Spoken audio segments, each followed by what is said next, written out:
হবেন, কিন্তু ব্যর্থতা আমরা আপনাদের হতে দিতে পারি না। ফ্যাসিস্টরা ভেবেছিল গুলি করলেই বোধহয় ভয় পেয়ে পালিয়ে যাবে, কিন্তু তারাও দেখেছে একটা গুলি করলে একটা মরে, কিন্তু আরো বহু 10 জন অভ্যুত্থানের উপর দাঁড়িয়ে থাকা সরকার 5ই আগস্টের পর থেকে আমরা বলছিলাম শহীদদের তালিকা করেন, তাদেরকে জাতীয় মর্যাদায় অধিষ্ঠিত করেন, তাদের পরিবারের দায়িত্ব নেন, আহতদের চিকিৎসা দেন, তাদের প্রত্যেকের জীবনের দায়িত্ব নেন। আজকে আপনারা সেই কাজ এখনো পর্যন্ত করতে পারেন না। এটা দুঃখজনক, এটা বেদনাদায়ক, এটা বিব্রতকর। আপনাদের প্রধান কাজ এই আহত নিহত সকলের মর্যাদা প্রতিষ্ঠা করা। আপনাদের দ্বিতীয় কাজ ন্যায় বিচার প্রতিষ্ঠা করা। এই কাজের পরে বাংলাদেশের গণতান্ত্রিক উত্তরণ সম্পন্ন করা। সেটা না করে অন্য অনেক কাজ আপনারা যদি করেন, সেইটা মানুষ খুব ভালো চোখে দেখবে না।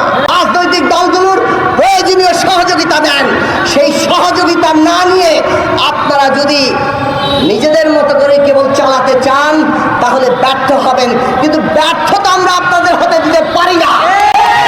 কাজেই আমরা যা বলি, আমরা আপনাদের সহযোগিতা করতে চাই।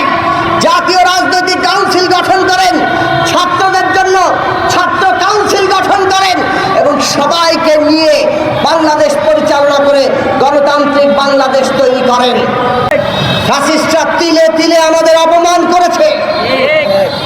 আমাদের আবু সাঈদ, মুগ্ধ শাকিলরা কিংবা শুভ, সুমন, শাকিনুরের মতো শ্রমিক তরুণরা, আমাদের দেশের নারী পুরুষ, আমাদের দেশের বাঙালি, চাকমা, মারমা, মান্দি, ওরাও আদিবাসীরা, কি হিন্দু, মুসলমান, বৌদ্ধ, খ্রিস্টান, কি শিশু, কি বৃদ্ধ, প্রবীণেরা, অভিভাবকরা সবাই মাঠে নেমে এসেছিলেন যখন আমাদের সন্তানদেরকে ফ্যাসিস্টরা অপমান করেছিল।